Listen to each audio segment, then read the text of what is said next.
오늘은 성경 본문이 있습니다. 요한복음 14장 6절인데요. 요한복음 14장 6절입니다. 제가 여러분들을 위해서 읽어드리겠습니다.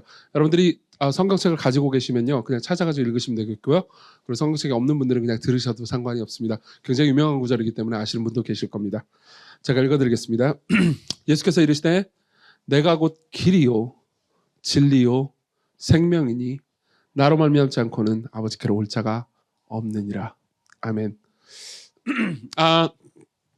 저는 지난 오늘이 8번째 시간인데요. 8번 동안 기독교에 묻다라는 제목의 시리즈를 했습니다.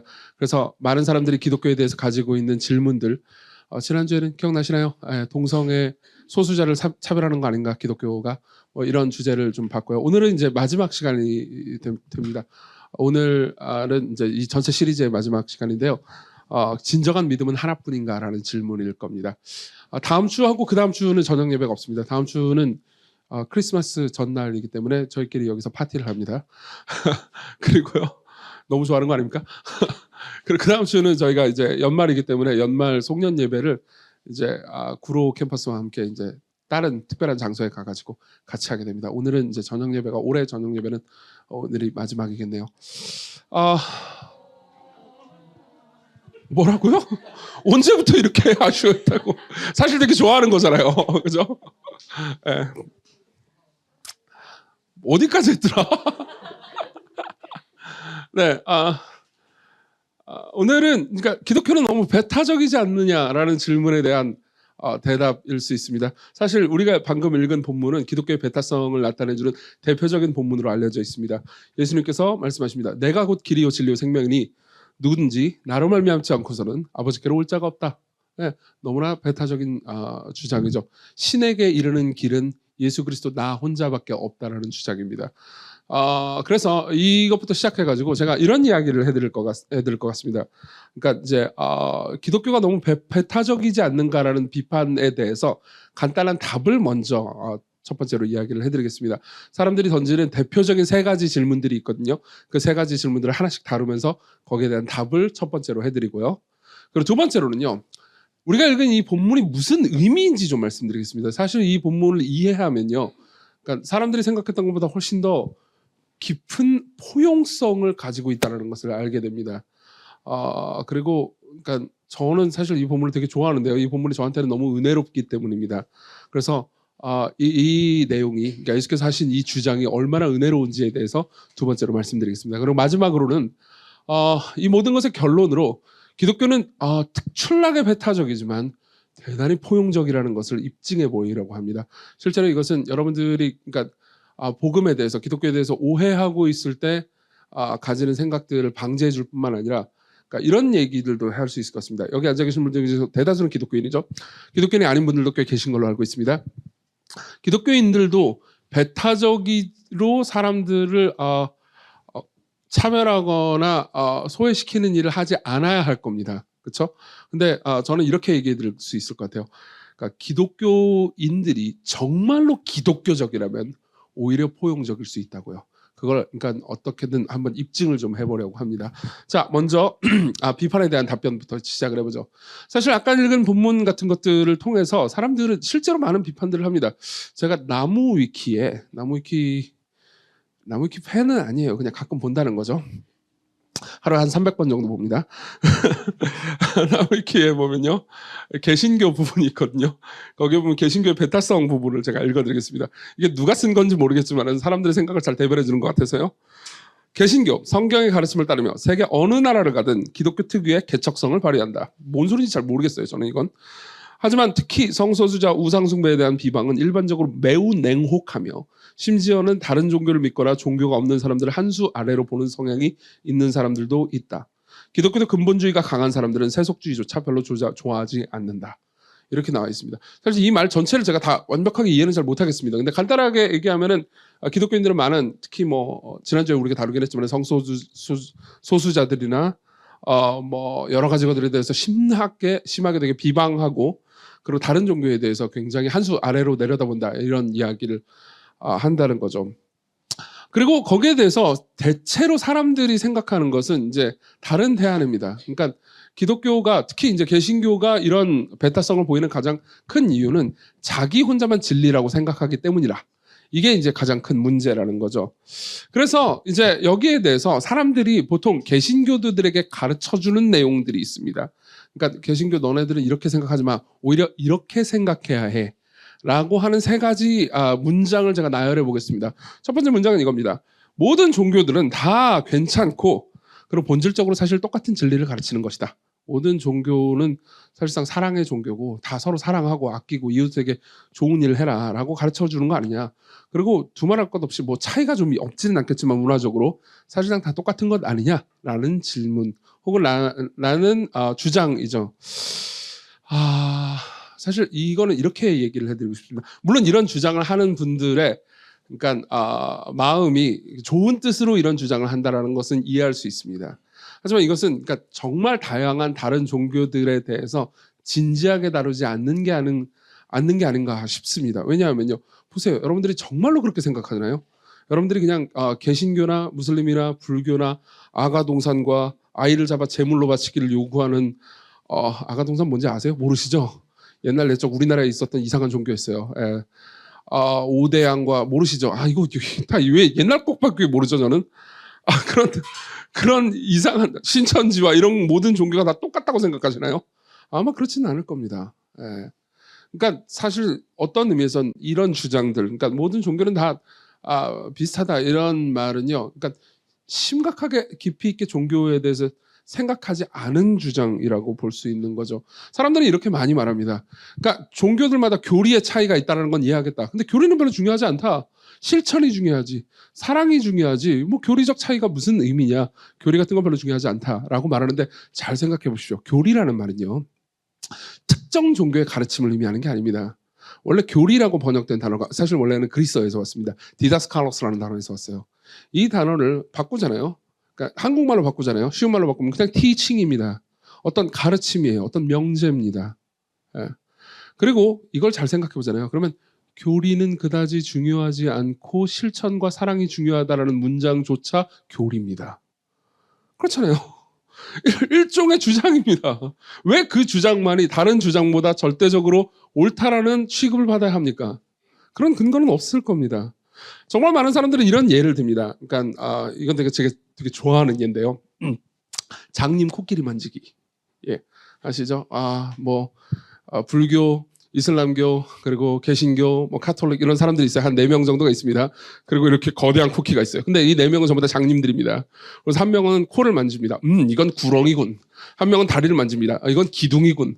한 명은 이제 이 등을 만집니다. 그러면서 이건 벽이군 이렇게 말했어요. 근데 이제 사실 전부 다 진리의 일부만 말한 거잖아요.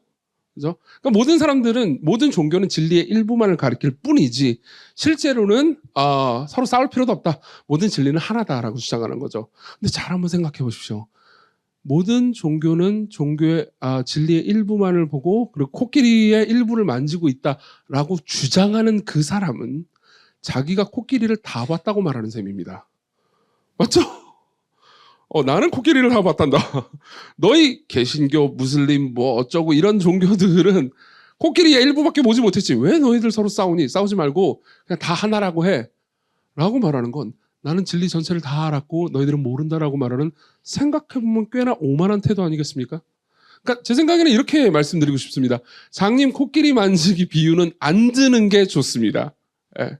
왜냐하면 그것은 자기도 모르게 아마 이 비유를 드는 분들은 자기가 이게 오만한 주장이라는 걸 생각 못하고 아마 말씀하신 걸 겁니다. 그건 충분히 이해합니다. 그렇지만 이 주장은요, 사실 개개인이 가지고 있는 종교를 지나치게 폄하하고 가볍게 여기는 태도일 겁니다. 예. 그리고 스스로도 이런 주장을 하는 분이 정말요? 정말 당신은 개신교에 대해서 깊이 공부해 보셨나요? 불교는요? 이슬람은요? 힌두교는요? 이렇게 물어보면 사실 거의 아는 것이 없다는 것을 알게 될 겁니다. 그러니까 이런 주장은요, 겸손하지 않은 주장인 거죠. 자, 그리고 두 번째 주장은 이겁니다. 두 번째 사람들이 그러니까 기독교의 배타성에 대해서 제기하는 질문들은 이런 게 있습니다. 종교적인 믿음은 역사적, 문화적 조건의 산물들이라는 거죠. 그러니까 말이 어렵게 느껴지지만 간단하게 얘기하자면 이렇습니다. 네가 기독교인인 이유는 네가 기독교 배경과 가정과 문화에서 태어났기 때문이잖아. 네가 힌두교 집안에서 태어났어 봐. 그럼 너는 힌두교인이 됐겠지. 그러니까 다 각자 문화와 배경과 환경 때문에 기독교인이 된 거지. 그렇지 않으면은 기독교인이 될 수 없어라고 이야기를 하는 거죠. 여기에 대해서도 저는 반론을 개인적으로 그리고 좀 더 큰 범위에서 들을 수 있을 것 같습니다. 일단 이런 주장은 저 개인에게 맞지 않습니다. 예, 저는 저희 집안에 기독교인이 아무도 없었어요. 그냥 저는 이제 저 아는 이제 먼 친척 형의 복음 전도를 통해서 교회를 처음 갔고요. 그리고 그 친척 형은 저한테 교회를 가보라고만 말했고 실제로 교회를 같이 가준 건 아니었습니다. 교회를 왔다 갔다 하면서 예수님을 믿게 됐어요. 그러니까 저희 집안의 가족의 영향 때문에 기독교인이 된 게 아닙니다. 모태신앙이 아니라는 거죠. 그리고 사실 시건교회는 그렇게 모태신앙이 아닌 사람이었는데 예수 그리스도를 받아들이고 기독교인이 된 사람들이 꽤 많습니다.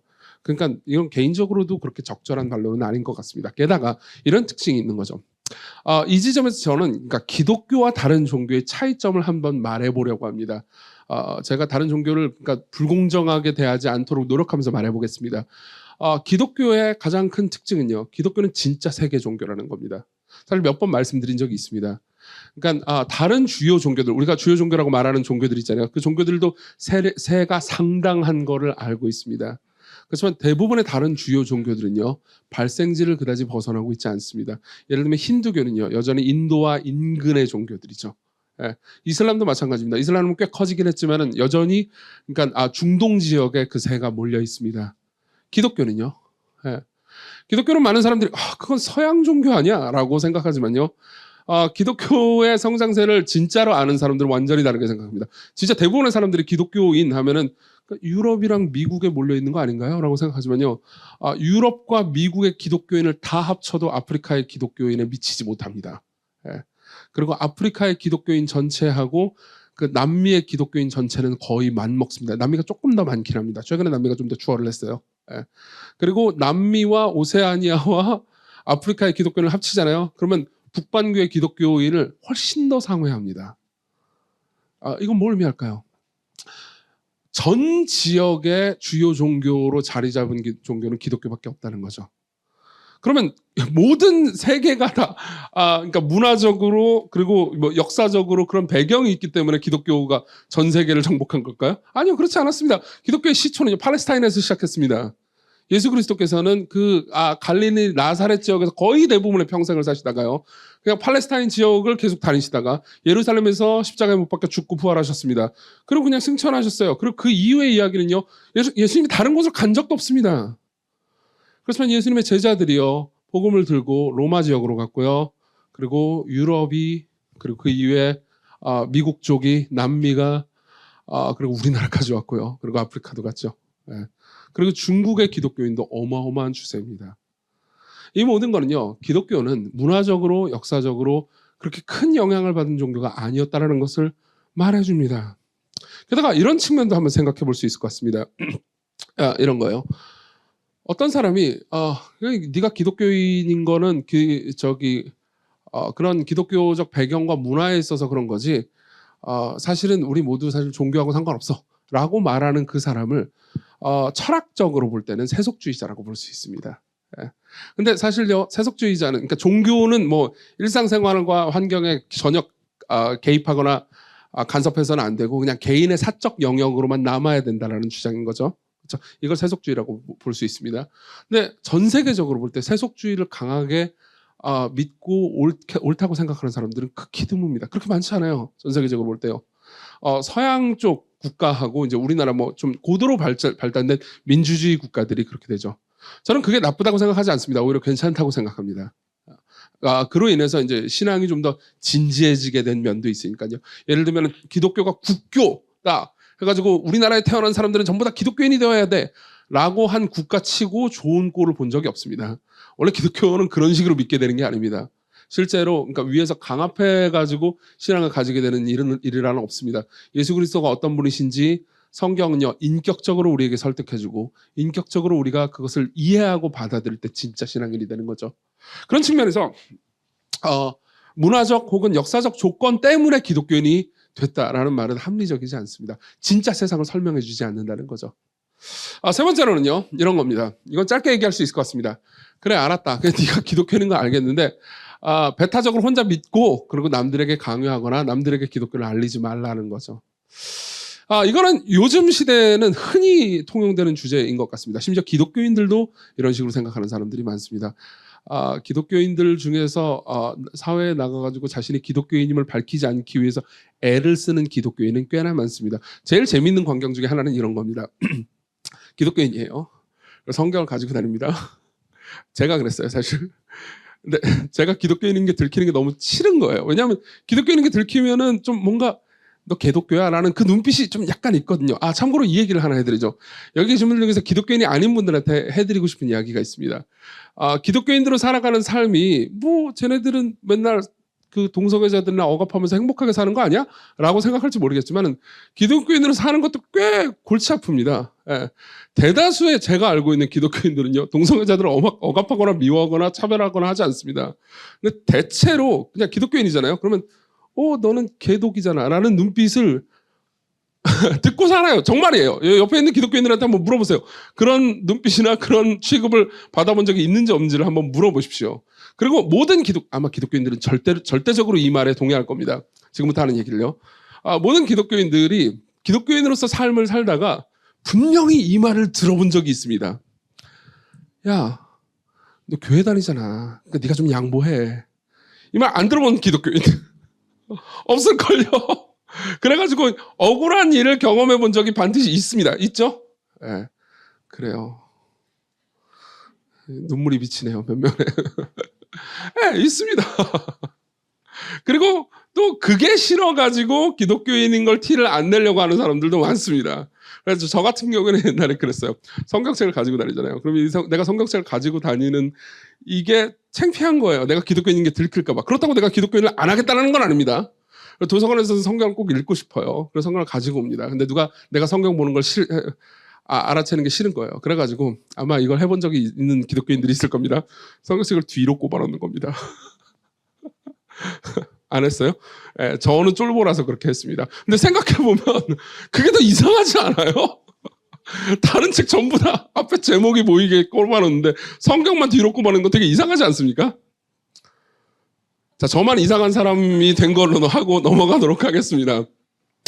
네. 보세요. 근데 보십시오. 너는 기독교인인데 종교에 대한 주장은 사회적인 공적인 장에서 얘기하거나 알려지거나 하면 안 된다라는 것은 꽤나 불합리한 주장입니다. 예. 스티븐 카터라는 사람이 있습니다. 이 사람은 예일대학교의 로스쿨의 법철학 교수입니다. 그리고 이분이 쓴 이제 공론장에서 민주주의가 어떻게 기능하는가에 관한 책이 있습니다. 그러니까 민주주의라는 건 이런 거 아니겠어요? 모든 사람들이 자기의 생각들을 가지고 오잖아요. 그렇죠? 자신의 이데올로기를 자신 있게 밝힐 수 있는 게 민주주의 아니겠어요? 그렇죠? 근데 많은 사람들이 자신의 이데올로기를 밝히고 거기서 공통점을 찾고 그리고 싸우지 않고 뭐 국회나 여러 가지 방법을 통해서 이제 투표로 자신의 의견을 개진하면서 이제 하나로 이렇게 이제 국가를 이끌어가는 것, 그게 이제 민주주의입니다. 그러니까 어떤 한 이데올로기를 모두에게 강압하지 않는 거죠. 그렇죠? 근데 만일 스티븐 카터는 이렇게 말합니다. 말을 좀 어렵게 써가지고 제가 그냥 말을 풀어버릴게요. 스티븐 카터가 하는 말은 당신이 사회주의자라면 사회주의가 공론회장에 나와가지고 당신이 정당도 만들 수 있고 그리고 의견을 개진할 수도 있고 당신은 공산주의라 하더라도 의견을 개진할 수 있고 물론 인기는 없겠지만 당신이 자본주의자라고 해도 의견을 개진할 수 있다. 당신이 어떤 방식으로 뭐 여러 가지 이데올로기들 있잖아요. 사회민주주의도 있고 민주사회주의도 있고 이 두 개가 다른 거라는 걸 알고 계셨습니까? 어쨌든 이런 여러 가지를 가지고 나올 수 있지만은 그건 전부 다 각 개인이 가지고 있는 최고로 중요하게 여기는 세계관이잖아요. 그렇지만은 어떤 사람이 개인이 생각하고 있는 최고의 세계관인 종교는 빠져가지고 절대 공론회장으로 가지고 나오면 안 된다라고 말하는 것은 일종의 억압이라고요. 무슨 말인지 이해되십니까? 예. 뭘 해야 합니다라고 법을 세우거나 뭐 어떤 사회적인 합의를 이끌어낼 때 나는 기독교인인데 기독교적 세계관에 따르면은 이렇게 하는 게 법을 만드는 게 좋은 것 같은데요? 라는 말을 그건 종교에 관한 거잖아. 너는 꺼져! 라고 말하는 것은 각 개인의 의견을 무시하는 거하고 똑같다는 거죠. 이해하십니까? 이건 제 말이 아닙니다. 오히려 법철학자의 말입니다. 이 사람은 심지어 기독교인도 아닙니다. 예. 그러니까 진정한 민주주의가 가능하려면 종교도 공론의 장으로 나와야 한다는 이야기입니다. 물론 그렇다고 해가지고 제가 자 기독교인으로서 그러면 제가 정당을 하나 만들겠습니다 이렇게 얘기하는 건 아닙니다. 그리고 저는 아마 어떤 사람들이 보기에는 꽤나 불만스러울 정도로 설교에서 거의 정치 이야기를 하지 않는 편입니다. 왜냐하면 하고 싶은 중요한 이야기들이 너무나 많기 때문입니다. 하지만 제가 드리고 싶은 말씀은 이겁니다. 그러니까 기독교 혹은 종교라고 해가지고 사람들에게 말하지 말아라 라고 말하는 것은 일종의 억압이라는 거죠. 그것은 마치 이런 것과 똑같습니다. 이 방에 누구도 법을 만들어서는 안 된다라고 말하는 것과 똑같습니다. 이 방에 누구도 법을 만들어서는 안 된다는 법이 아닌가요? 그 법은 왜 너는 만들 수 있는 거죠? 자, 그렇습니다. 그럼 대강 저는 이제 질문에 대한 답은 해드린 것 같습니다. 그러면 이제 그 다음으로 넘어가서 기독교의 본질에 대한 이야기로 넘어가죠. 뭐가 어찌됐든 간에 예수께서 하신 이 말씀은 꽤나 도전적인 말씀 같습니다. 나는 길이요 진리요 생명이니 나로 말미암지 않고는 아버지께로 올 자가 없다고요. 예.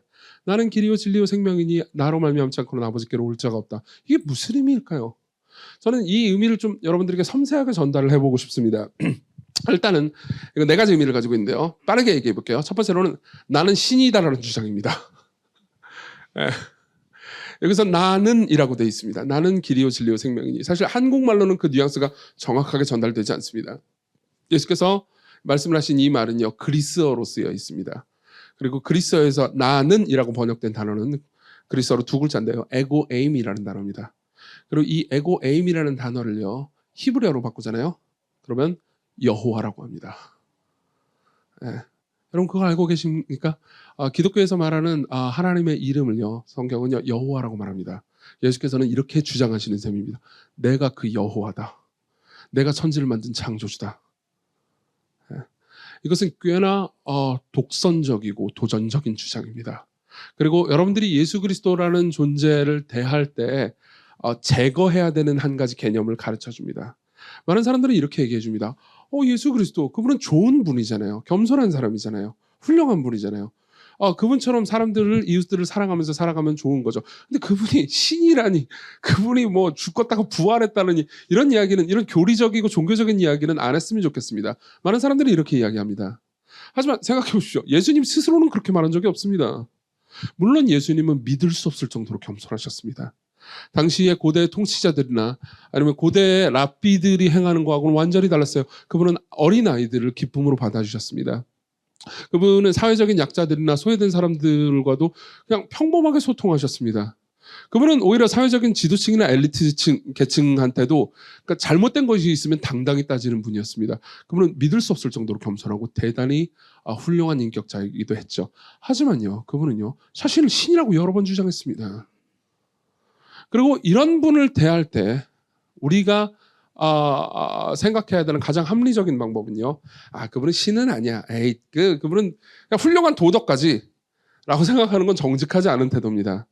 그것은 진짜로 존재한 역사적인 예수님을 받아들이는 것이라기보다는 내가 내 입맛대로 내가 원하는 예수 그리스도를 만들어내는 것과 같습니다. 그렇죠? 그렇기 때문에 여러분들이 예수 그리스도를 받아들이는 가장 정직한 두 가지 방법은 이겁니다. 이 두 가지 방법 외에는 아무것도 없습니다. 하나는요.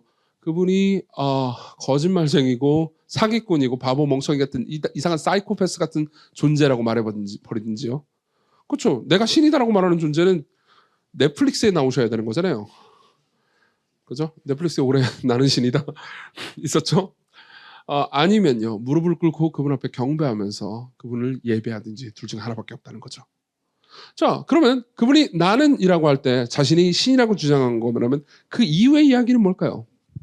길, 진리, 생명. 빠르게 볼게요. 길이라는 말은 이런 의미입니다. 나는 길이다. 그렇죠? 많은 사람들은요. 많은 철학자들과 많은 종교인들은요. 길들, 즉 방법들을 가르쳐주러 이 땅에 왔다고 말합니다. 예컨대 마호메트 같은 사람도 그렇죠. 인간이 신에게 받아들여지려면 인간이 신에게 인정을 받으려면 너희들은 이런 길들이 있고 이런 방법들을 추구해야 한다라고 말합니다. 많은 철학자들은요. 진실이란 이런 것이고 이 진실에 가닿으려면 우리는 이런 길들을 가야 한다고 말합니다. 많은 상담가들이나 심리학자들은 우리 인간은 이렇게 이런 문제 때문에 불행하고 그렇기 때문에 우리는 이런 길들을 가면은 행복해질 수 있다고 말합니다. 여러분 보십시오. 여러분들이 친구를 만나든 상담가를 만나든 어떤 사람을 만나든 여러분들이 기대하는 바는 뭡니까? 조언들입니다. 그렇죠? 그리고 보통 그 조언들을 듣고 내가 문제가 좀 해결됐어라는 마음을 갑자기 잠깐 가지기도 합니다. 그렇지만 생각해 보십시오. 조금 지나면요. 그 조언들이 내가 조언들을 실천할 수 있는지에 대해서 의구심을 가지게 됩니다. 그리고 여러분들 아마 이 자기 개발 동영상 많이 보신 분들은 알겠지만은 자기 개발 동영상을 계속 보면서 자기 개발 동영상만 열심히 보는 자기 자신을 보게 될 때가 있지 않습니까? 그렇죠? 여러분 그런 책 보신 적 없어요? 뭐 돈 버는 어떻게 버는 법, 어떻게 성공하는 법 그런 하우투 책들은 여러분들이 저는 알라딘 쓰기 때문에 들어가면요 베스트셀러 목록에 맨날 있습니다. 그리고 제가 항상 의구심을 가지는 지점은 이겁니다. 너무 제가 시니컬하게 말하는 건지는 모르겠으나 이 책을 통해서 돈을 버는 사람은 이 책을 쓴 사람밖에 없다는 거죠. 재밌지 않습니까? 네. 이 책을 통해서 돈을 버는 방법을 다른 사람에게 알려줄 수 있으면 자기가 돈을 벌지 왜 책을 냅니까? 그죠? 물론 안 그런 사람들도 있을 겁니다. 하지만 이런 지점을 얘기해드리고 싶습니다. 모든 종교인들과 철학자들과 모든 상담가들은요, 우리에게 길들을 가르쳐 줍니다. 예수님은요, 이렇게 말하죠. 내가 그 길이다. 이게 오만한 말처럼 느끼나요? 들려지나요? 아닙니다. 실제로요, 그 길들을 여전히 열심히 걸어보고 그 방법들을 자신의 삶에 계속해서 적용해 본 사람들이 그 방법들이 내 삶에 그렇게 통용되지 않고 여전히 나는 그래도 짐을 지고 힘든 것 같다는 느낌을 가진 사람한테는요. 완전한 해방과 자유를 주는 말입니다. 예수님은 말씀하십니다.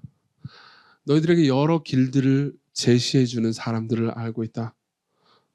그들은 여러 방법들과 수단들을 얘기해 주지. 그렇지만 내가 너희들의 수단이란다. 너희들이 하나님의 사랑과 호기를 얻기 위해서 너희들은 더 많은 일들을 할 필요가 없단다. 그저 내게로 오기만 해라. 내가 너희들을 위해서 많은 일들을 대신 했다. 이 얘기는 제가 설교 때 많이 했기 때문에 반복하고 싶지 않지만 어쩔 수 없이 반복해야 될 것 같습니다. 어떤 사람들이 이런 질문들을 던집니다.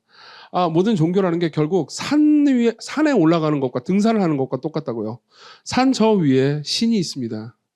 그리고 불교는 이 길, 이슬람교는 저 길, 도교는 저 길, 유교는 뭐 이쪽 길. 그리고 올라가면 사실 똑같은 거 아니냐라고 묻습니다. 그래서 기독교는 달라요. 완전히 다릅니다. 기독교는요. 그 길을 우리가 오른다고 말하지 않습니다. 우리가 오를 능력도 없다고 말합니다. 그리고 실제로 실존적으로 자신의 삶을 자세히 반추해 본 사람은요. 그것에 동의할 수 있을 겁니다. 기독교는 완전히 다르게 얘기하죠. 그 길이 내려왔다고 말합니다.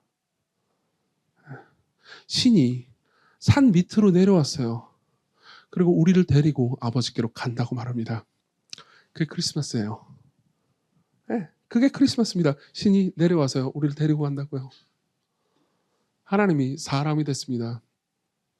하나님이 말구유에서 태어나셨습니다. 하나님이 목수의 아들로요. 우리가 살아가는 삶을요. 똑같이 혹은 더 힘들게 경험하시면서 자신의 삶을 사셨죠. 그분은 길이십니다. 그뿐 아니에요. 그분은 진리십니다. 저는 이 부분을 제일 좋아합니다. 그분은 진리예요.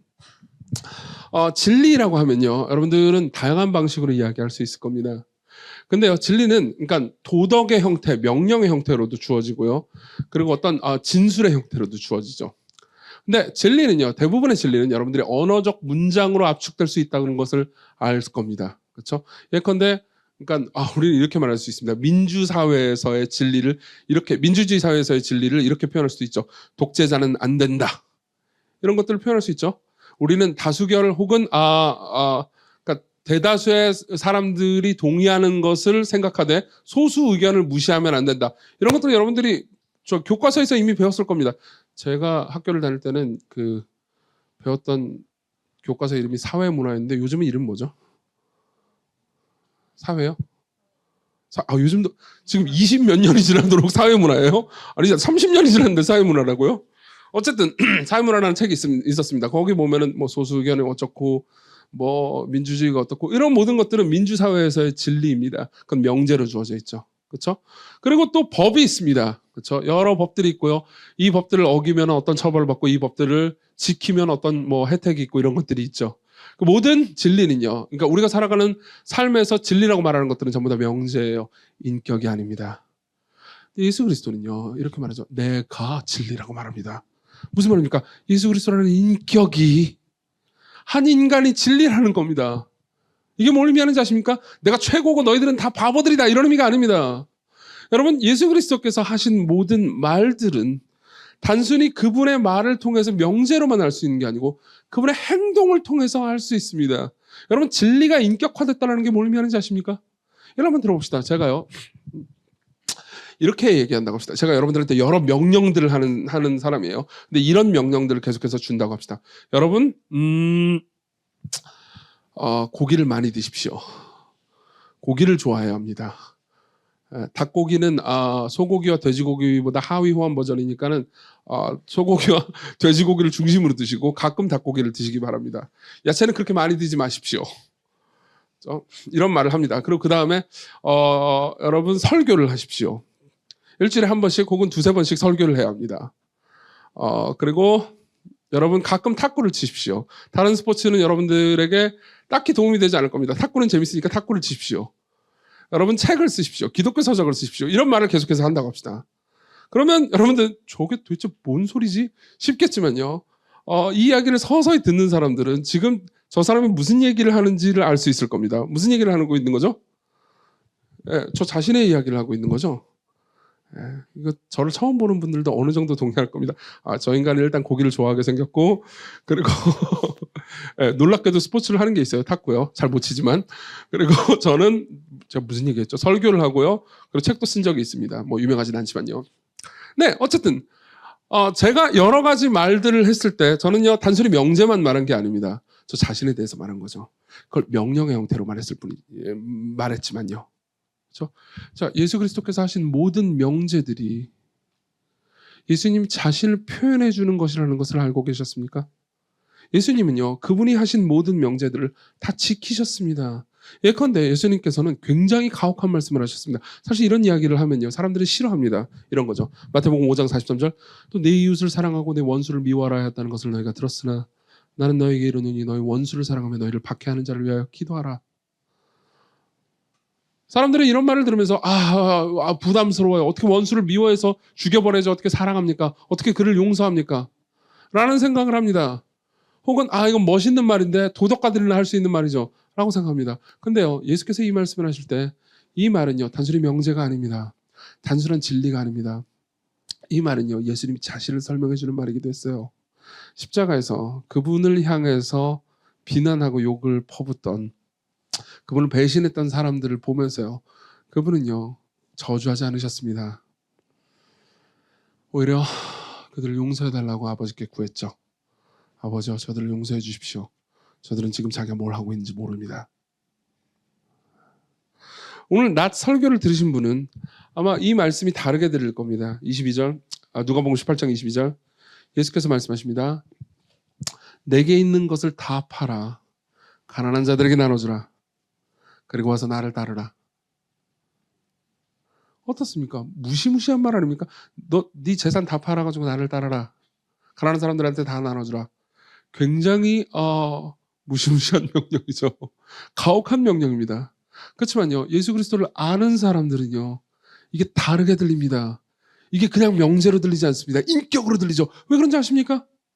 예수님 자신이 하늘의 모든 부를 소유한 분인데 자신의 모든 것을 버리고 이 땅으로 오셨습니다. 역시 크리스마스입니다. 이게 크리스마스예요. 그리고 자신의 모든 걸 나눠주셨죠. 여러분, 성경에서 예수께서 하신 모든 명령들은요, 단순한 진리가 아닙니다. 인격을 가리키고 있습니다. 사람인자 동시에 하나님인 어떤 분의 캐리커처라고 볼 수 있습니다. 이게 중요한 이유가 있습니다. 여러분들에게 진리가요, 단순히 명제의 형태로만 주어지잖아요. 그럼 그 명제는, 그 진리는 여러분들을 안아주거나 용서해 줄 수 없습니다. 그래서 어떻게 살아야 한다, 이렇게 사는 것이 바른 것이다, 그런 것들을 아는 것은요, 어떤 집단을 만들어내가지고 결속시키기도 하고요, 누군가에게 도덕적 자신감을 주기도 합니다. 이렇게 살아야 되는데 나는 이렇게 살았어. 그러니까 나는 훌륭하고 의로운 사람이야. 그렇지만 실패하면요, 실패할 때 그 명제는요, 그냥 문장으로만 돼 있는 진리는 그 사람을 안아주지 못합니다. 예를 하나 들어보죠. 정치인에 대해서 이야기를 하는 거기 때문에 조금 조심스럽긴 하지만은 이 정치인에 대한 평가를 제가 최대한 자제할 테니까 예를 한번 들어보겠습니다. 여러분들은 몇 년 전에 그 스스로 목숨을 끊은 노회찬 의원을 아실 겁니다. 모르시는 분들은 그런 정치인이 있었다는 것만 기억하시면 되겠습니다. 저는 이분이 정치 색깔이라든가 혹은 정치인으로서의 삶에 대해서 평가하고 싶지 않습니다. 제 능력 바깥의 일이기도 하고요. 근데 어쨌든 제가 알고 있는 거는요, 이분의 선택들이 공정했든 정의로웠든 그렇지 않든 어쨌든 자신의 삶에서, 그러니까 자신이 가지고 있는 진리, 자신이 가지고 있는 정치인으로서의 소명을 최대한 충실히 이행하려고 했다는 겁니다. 그리고 그 가운데 잘못이 있었죠. 여기에 대해서 정말 큰 잘못이라고 얘기하는 사람들도 있고요, 그렇지 않은 사람들도 있을 겁니다. 그건 정치적 입장에 따라서 달리기도 하겠죠. 근데 저는 거기에 대해서 말하고 싶지 않습니다. 근데요, 보세요. 이분은 어쨌든 최대한 스스로 깨끗한 정치를 하려고 노력했던 분 같습니다. 그러다가 이게 정치적 음모 때문에 이렇게 된 건지 아니면 실제로 이분이 도덕적 실패를 하신 건지 확인할 수는 없지만, 다는 모르겠지만 이분은 어떤 도덕적인 실패를 했습니다.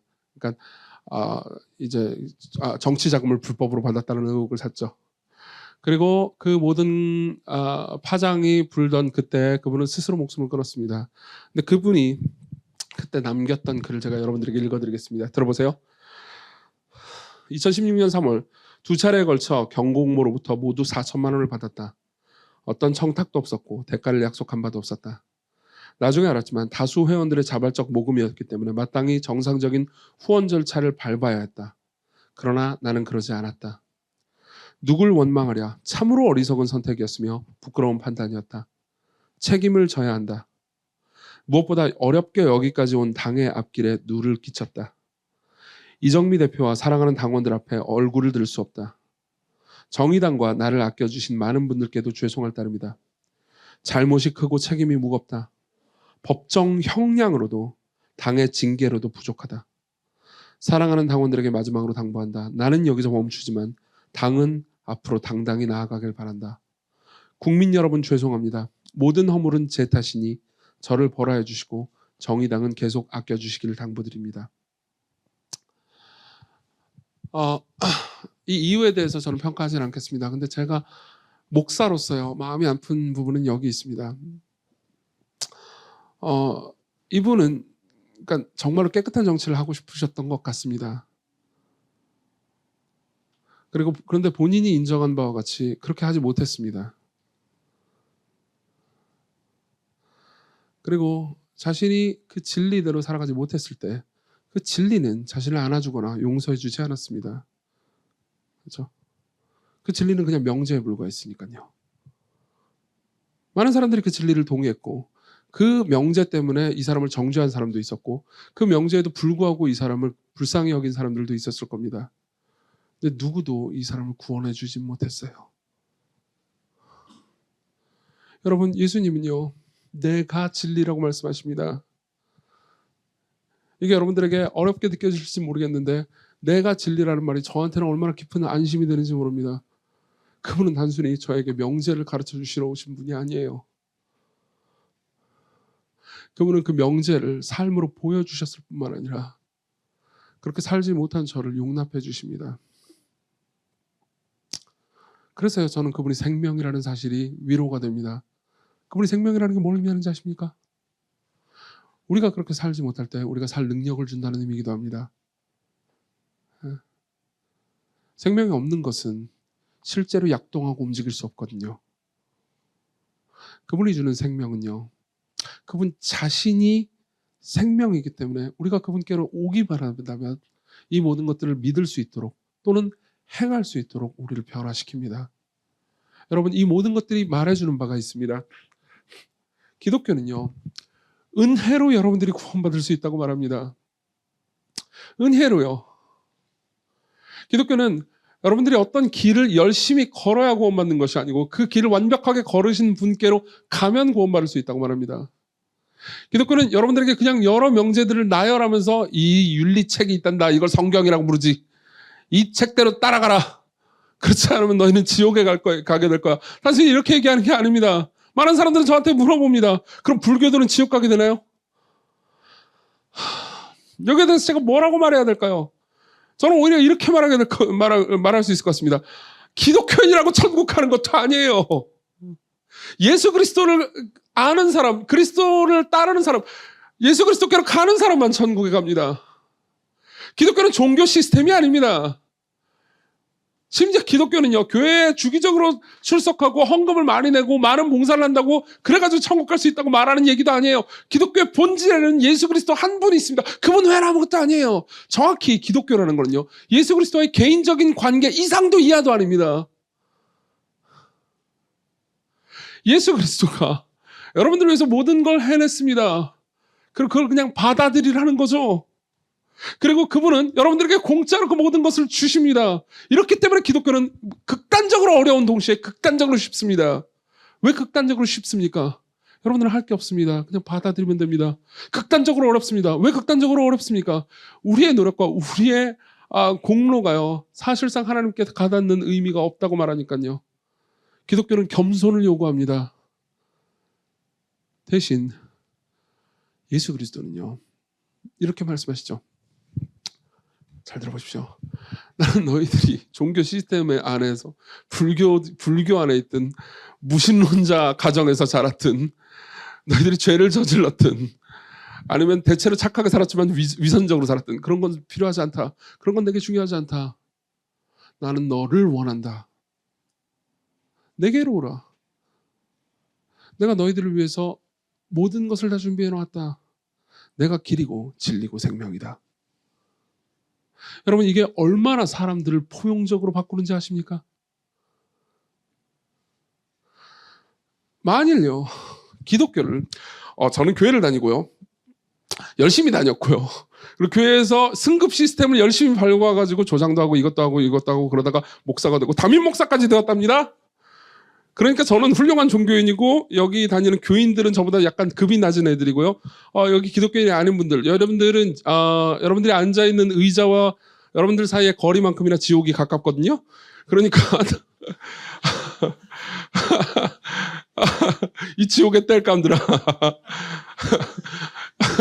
만일 이런 식으로 말하는 종교라면요, 너희들은 예수님을 위해서 한 게 아무것도 없잖아, 이렇게 말하는 종교라면요, 내가 기독교인이고 기독교인으로서 오랫동안 살아왔던 게 내 자랑이 될 수 있을 겁니다. 맞죠?